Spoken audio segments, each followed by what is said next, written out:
ఈ రోజున కాశీనాయన క్షేత్రానికి నేను రావడం జరిగింది.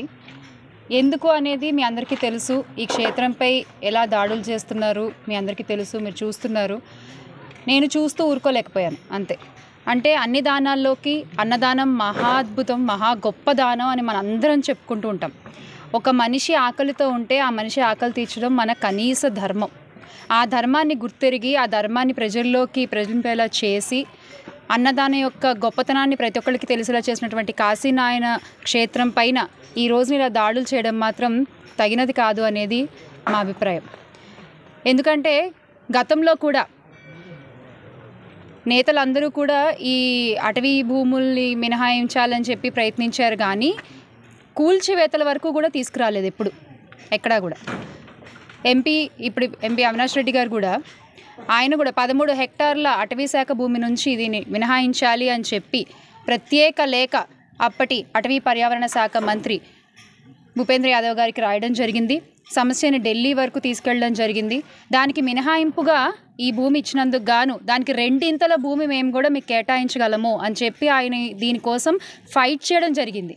ఎందుకు అంటే ఈ రోజున ఇది ఒక క్షేత్రం, ఏదో 4 గోడలు, 2 కిటికీలు పగలగొట్టేశాము కాదు. ఇది చాలా మంది భక్తుల మనోభావాలతో కూడుకున్నటువంటి ఒక సమస్య. ఈ సమస్యని ఎంత జాగ్రత్తగా పరిష్కరించగలిగితే అంత మంచిది. ఇక్కడ నేను ఏ కులాల గురించో, మతాల గురించో, ప్రాంతాల గురించో మాట్లాడట్లేదు.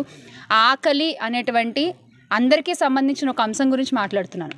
ఎందరో మంది నిరక్షరాస్యులకి ఇక్కడ ఆశ్రయం లభిస్తోంది, ఎంతోమంది అన్నార్థులకి ఇక్కడ అన్నం లభిస్తోంది. ఇక్కడనే కాదు, దీనికి ఈ క్షేత్రానికి అనుసంధానంగా 600 ఆశ్రమాలు నడుస్తున్నాయి. ఆ 600 ఆశ్రమాలపై ఈరోజు మీరు ఇలా దాడులు చేపడితే అక్కడ ఉన్న వాళ్ళందరూ ఏమవ్వాలి? ఆ అన్నం తినే వాళ్ళందరి పొట్టలు ఎవరు నింపుతారు? ₹1 ఆశించకుండా, ₹1 తీసుకోకుండా అన్నీ ఉచితంగా ఇక్కడ ఇస్తున్నారు, ఉచితంగా. అందుకే ఇక్కడి నుంచి మనకి గవర్నమెంట్కి కూడా ఆదాయం ఏమీ రాదు. మేబీ అదొక కారణంగా దీన్ని ఏమన్నా పడగొట్టేయాలని చూస్తున్నారా? హిందూ ధర్మాన్ని పరిరక్షిస్తాను, నేను హిందూ ధర్మ పరిరక్షకుడిని అని చెప్పుకునేటువంటి పీఠాధిపతి, మన పీఠాధిపతి ఉన్నారు కదా, ఇప్పటి ఉప ముఖ్యమంత్రి గారు, ఆయన ఎందుకు దీని గురించి మాట్లాడట్లేదు? ఇంతమంది మాట్లాడుకుంటున్న విషయం గురించి ఆయన ఎందుకు స్పందించట్లేదు? ఆయన ఆవిర్భావ దినోత్సవ వేడుకల్లో బిజీగా ఉన్నారేమో. మేబీ అది అయిన తర్వాత అయినా వచ్చి దీనికి ఏమన్నా ఒక పరిష్కారం చూపిస్తారేమో అని ఆశిస్తున్నాం. ఆయన శాఖే కదా, ఆయన కింద ఉన్నటువంటి శాఖే కదా. అధికారులు వచ్చి ఇలా పగలగొట్టేస్తే ఎక్కడికి వెళ్ళాలి ఇక్కడ ఉన్న వాళ్ళందరూ? దేశ విదేశాల్లో కాశీనాయన స్వామి భక్తులు ఉన్నారు, దేశ విదేశాల్లో ఆయన అభిమానించే వాళ్ళు ఉన్నారు, ఆయన్ని ఆదరించే వాళ్ళు ఉన్నారు, ఫాలో అయ్యే వాళ్ళు ఉన్నారు. దానికి ఈ రోజున గండి కొడుతున్నారు మీరు. ఓకే, ఒకవేళ మీకు అది రూల్స్ ప్రకారం కుదరకపోతే కనుక దానికి ఎలా పరిష్కరించుకోవాలో అది పరిష్కరించండి. అంతేగాని మీరు వచ్చేసి కూల్చేస్తే నిరాశ్రయులు అయిపోతున్నారు కదా ఇక్కడ ఉన్న వాళ్ళందరూ కూడా.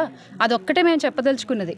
దయచేసి దీనికి ఎటువంటి రాజకీయాలు కానీ కుల మతాలు కానీ ఆపాదించొద్దు. నేను సాటి మనిషి కోసం మాట్లాడుతున్నాను.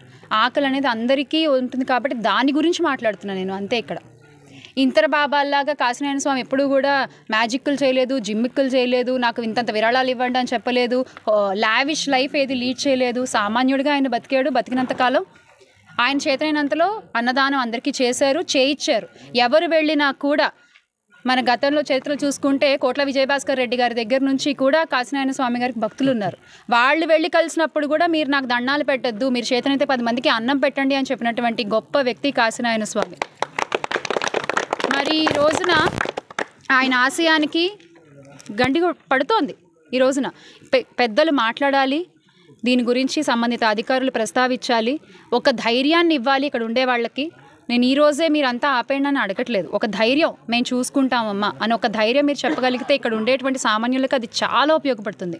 ఎందుకంటే చరిత్రలో వినోబా భావే గారు ప్రవేశపెట్టిన భూదాన ఉద్యమం కంటే కాశీనాయన స్వామి ప్రవేశపెట్టిన అన్నదాన ఉద్యమం ఈక్వల్గా గొప్పది.